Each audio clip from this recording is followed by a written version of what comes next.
জীবন যে কতটা ক্ষণস্থায়ী সেটা বারে বারে কিছু মানুষ প্রমাণ করে দেয় তাদের জীবন দিয়ে।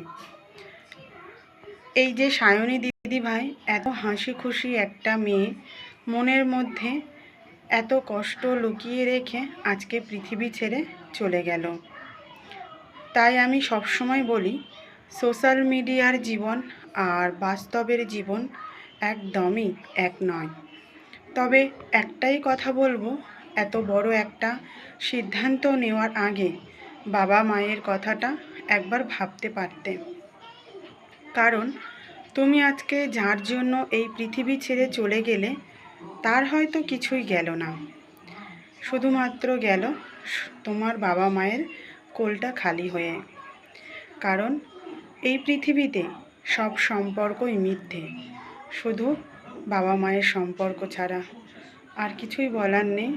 তুমি যেখানেই থেকো দিদিভাই, ভালো থেকো।